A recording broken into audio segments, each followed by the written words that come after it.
scan probability of the pulmonary embolism. What would be the most appropriate step in the immediate management? Commence LMWH, commence warfarin, arrange for her discharge, commence low dose aspirin thrombolysis.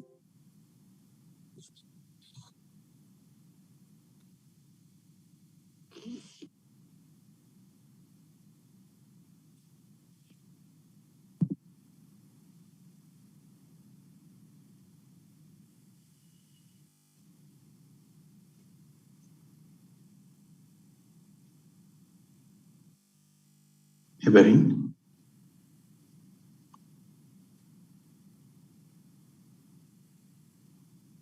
D-dimer is raised little.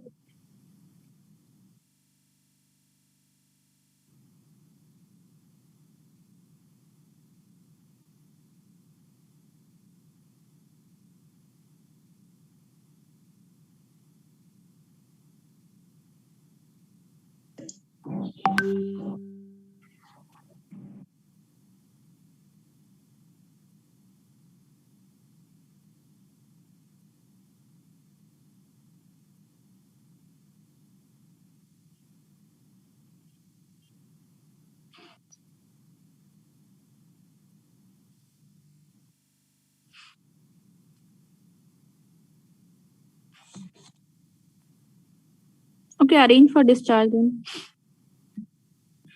Low probability VQ scan has a low clinical suspicion of the pulmonary embolism and should prompt a search for another cause for her patient's symptoms. The slightly elevated pH with O2 towards the upper end of the normal range, accompanied by the low CO2, are more suggestive of the mild hyperventilation and anxiety. Uh, Taking these facts into account, it is safe to facilitate discharge. There is an option A. There is no indication here for the anticoagulation given the VQ scan result. Option B. There is no indication. This is contraindicated already. Okay.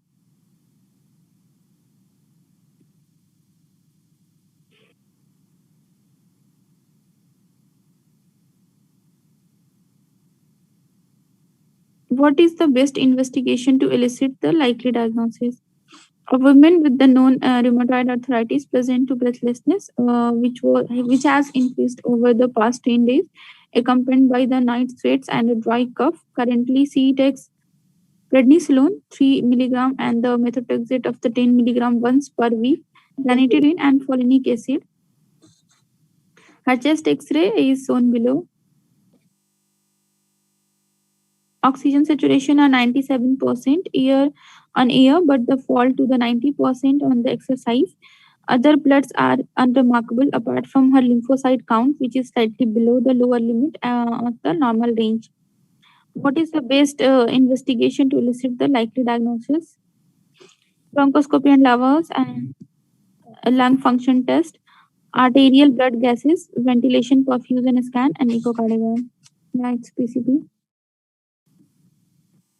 The presence of the exercise-induced oxygen desaturation in an immunocompromised or the immunosuppressed person should always raise the possibility of the pneumocystis jirovecii pneumonia. In this case, however, the possibility of the methotrexate-induced pneumonitis should also be considered. Both conditions can be associated with the dyspnea, exercise-induced desaturation, and the fever. Radiographic features vary considerable with a diffuse bilateral interstitial or the alveolar infiltrate. Also possible in both conditions. In this case, the X-ray shows the diffuse bilateral interstitial changes. Laboratory findings in the PCP are generally unhelpful. Diagnosis can be made by staining.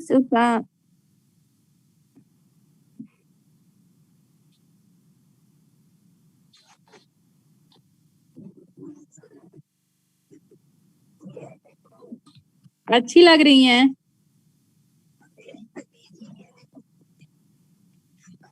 अब मेरा से नमस्ते।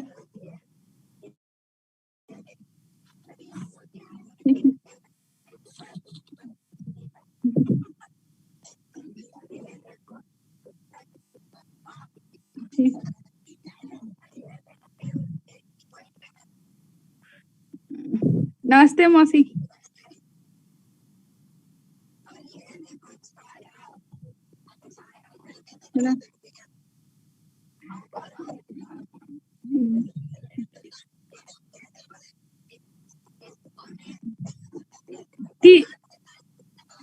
Hello.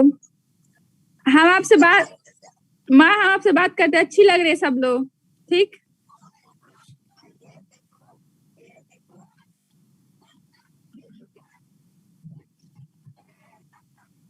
हाँ पहचान रहे हैं. ठीक ठीक है माँ.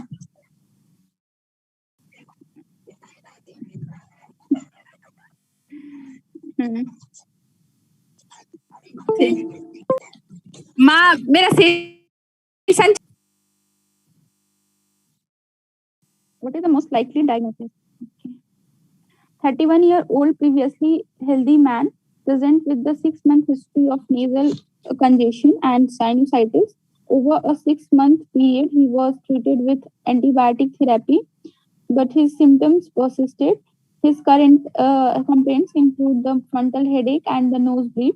On examination, he is pyrexial and the dyspneic. He has a rash on his leg, image below, and right foot drop.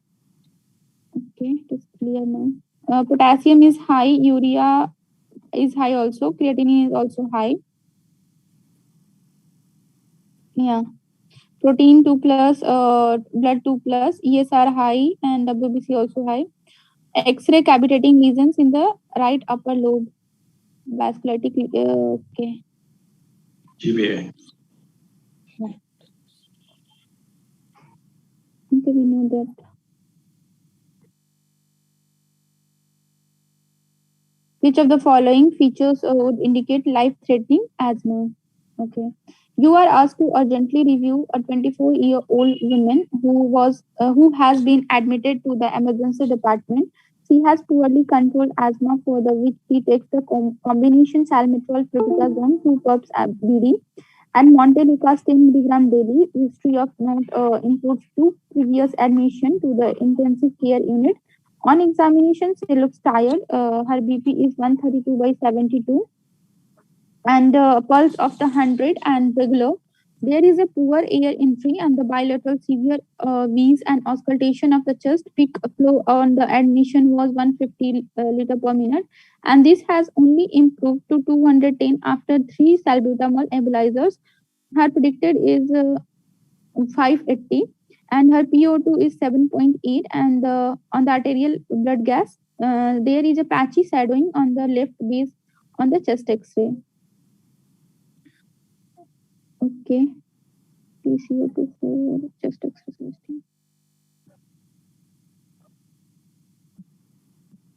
Answer here, life-threatening.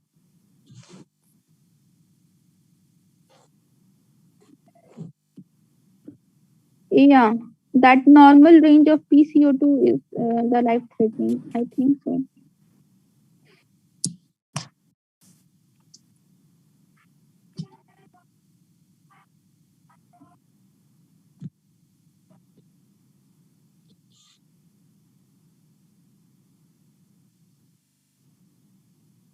Okay, 4.6 to 6.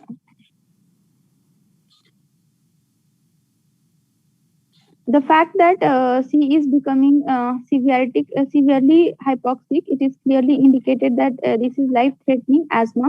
Criteria for diagnosis of life-threatening is PE of less than 33, SpO2 of 98, and PaO2 of less than 8 kPa.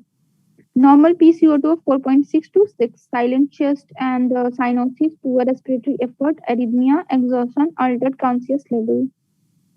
PSO2 of the 4 implies that the patient has the low CO2. Okay. 4.6 to 6 and less than 8 kPa.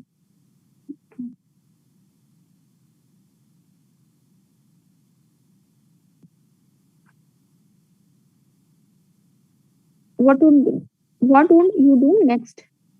Okay, PA 7.3, PCO2 6.5, and PO2 of 12, and the bicarb of 25. Okay. 2 weeks following this, a 31-year-old asthmatic woman was seen in the respiratory outpatient clinic. She said that She had been generally well, although she had not been sleeping well at night due to the coughing. She had also noticed that when the playing tennis, she was getting dizzy and requiring her salbutamol inhaler more frequently at least 4 times a week. She was taking budesonide 200 microgram, 2 puffs twice a day. She had no significant past medical history. She smoked 10 cigarettes per day and had done so for 2 years. Auscultation of her chest reveals a mild expiratory wheeze. Examination was otherwise unremarkable, and the PEF of 80%, FEV1 of 85%, FBC 90%. She is treated successfully and goes home. Her symptoms improved and she goes back to the playing regular tennis without a problem. 3 months later, she was feeling so much better. She decided not to renew her prescription for her inhalers. 2 weeks following this, she developed a chest infection and became acutely short of breath. On examination, she is unable to speak full sentence, and respiratory rate is 30 per minute. A pulse of 115 and BP of 100 by 60. Auscultation of her chest reveals an expiratory wheeze throughout PEFR of 50 liter per minute, ABG 7.45, PCO2 of 4.06, PO2 of 12, and bicarb of 21.5. She does not improve with treatment. Her chest examination now reveals quiet breath and sound, and the repeat arterial blood gas pH of becomes low, and the PCO2 excess, and O2 12, and bicarbonate 25. Retention of CO2 is there. What would do you next? ICU for ICU. intubation. Yeah. The patient deteriorates and develops the signs of life-threatening asthma, a silent chest, a PCO2 of more than 6, sorry, and fall in pH. Other signs of the life-threatening asthma include the confusion, exhaustion, and the coma, bradycardia, hypotension, PEA for less than 30% and predicted, or the based and severely hypoxemia of PeO2 of less than 8 kPa. Despite the oxygen therapy, this patient now needs intubation and transfer to the ICU. Which of the following features would be a strongest pointer to malignancy when the chest X-ray is reviewed? 62-year-old man attained the chest X-ray as a part of the medical prior to the immigrating to the Australia. Unfortunately, the chest X-ray reveals the number of the round opacities, predominantly in the left lung field, all less than 3 centimeter in diameter. He has had a 5 kg of unintentional weight loss over the past years, but no other history note. Option A is speculated margin to one of the nodules with the distortion of the neighboring vessels, a smaller lesion size, and the rounded appearance of the nodules, no enhancement of the contrast on the future CT thorax, and the age is 62 at presentation. Option A.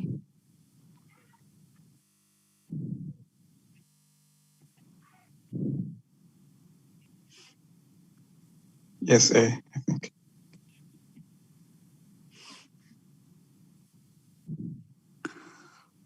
A speculated margin to one of the nodules, particularly when there is a distortion of the neighboring vessels, raises the possibility of the malignancy. Associated ground glass shadowing or the presence of the cavitation or the pseudo cavitation within the lesions increase the changes of the malignant disease. CT thorax to the further characterize the lesions in the lesion is indicated.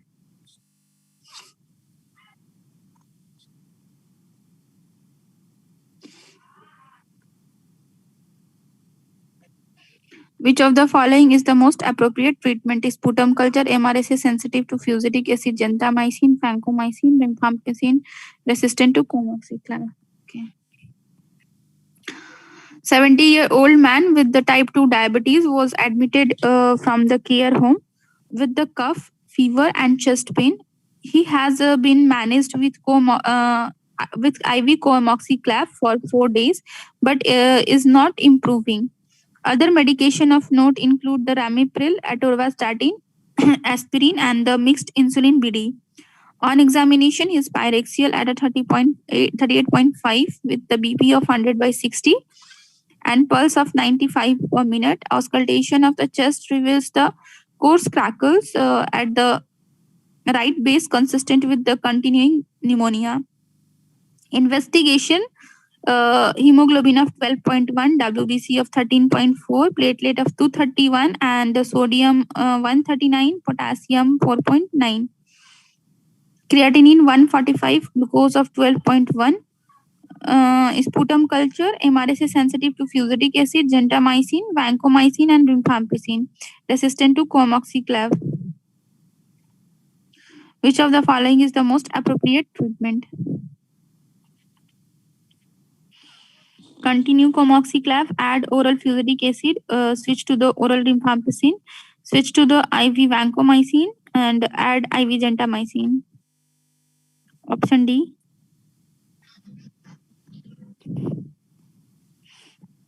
Vancomycin. Huh? Yeah. This man has a nosocomial pneumonia, most likely acquired from this care home. The usual dose of vancomycin is 1 gram BD 12 hourly or 15 milligram per kg. Vancomycin is effective as a single agent. It is only effective IV for this indication. Due to the poor absorption from the GI tract, it is implicated in the nephrotoxicity, and this patient already has a degree of renal impairment.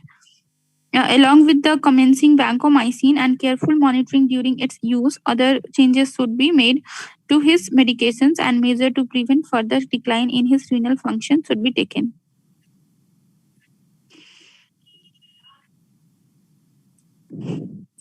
Which of the following antibiotic combination would be reasonable choice for treatment? A 71-year-old white man is admitted to your ward with a 3-day history of previtic chest, right-sided chest pain, cough productive of clean sputum, shortness of breath, and the fever. He had smoked 20 cigarettes a day, 50 years, and usually fit and well. He has no penicillin allergy. On examination, he is alert, has a fever of 38.1, respiratory rate of 40, with tachycardia, pulse of 120, and blood pressure of 86 by 61. On the chest auscultation, he has a coarse crepitation, breath sounds, and bronchial breathing is on the right lower lobe. Okay. And investigation, sodium 131, little bit low, and potassium of 4.2. And urea is raised, and 14.2, and creatinine of 137. CRP of 314 and WBC of 16.8 and hemoglobin of 11.3, platelet 534. Chest X-ray shows shadowing in the right lower zone and the blunting of the right heart border. You want to start this patient on medication for his pneumonia. Which of the following antibiotic combination would be a reasonable choice for the treatment? Curve score, I think it is here 4 around. Answer here. Answer is D, I think. D. IV. Yeah. But clarithromycin is, I think, orally is better.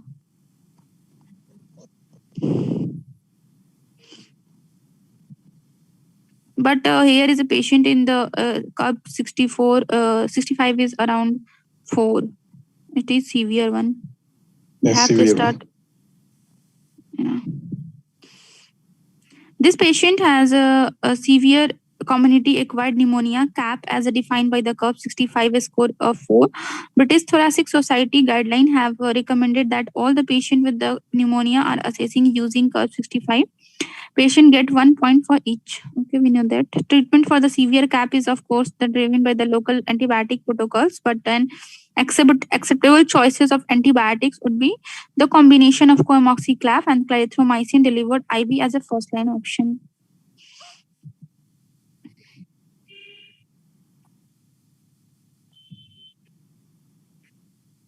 How would you treat this patient? Okay. 72-year-old gentleman is referred to the respiratory outpatient clinic with the 2-month history of increasing shortness of breath and cough. Over the last few weeks, he has coughed up a few streaks of the blood. He has also noticed difficulty getting up from the chair. He has noticed that his clothes are the looser without having tried to lose weight. He takes the inhaled medications but cannot remember their names. On examination, his clubbed and auscultation of his chest reveals the reduced expansion and the breath sounds on the left. Heart sounds are the normal. He has 2 centimeter hepatomegaly on the palpation of the abdomen. He has reduced power of 4 by 5 on the hip flexion bilaterally and the generally reduced tendon reflexes. Planters both show flexor responses, proprioceptions, and the sensation are normal. Investigation hemoglobin of 10.9 of WBC of 12.2. Platelet of 491, MCV 79, ESR of 58, and sodium 126, which is quite low. And urea of 5.9, creatinine 125, bilirubin 49. Okay. Sorry. And aspartate is raised and ALP raised. Albumin 32, low. Calcium is normal and phosphate is 0.81. Answer. A small cell lung carcinoma, chemotherapy.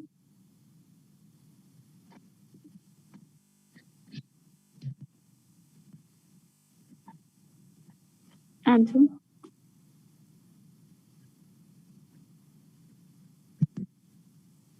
Chemotherapy?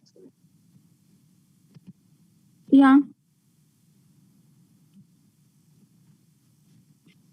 The chest X-ray shows the left lower lobe collapse. There is a loss of volume of the left hemithorax and a classical cell sign behind the heart. This man has radiological and the clinical features suggestive of the lung malignancy, weight loss, hemoptysis, dyspnea, and hypercalcemia. He also has the features of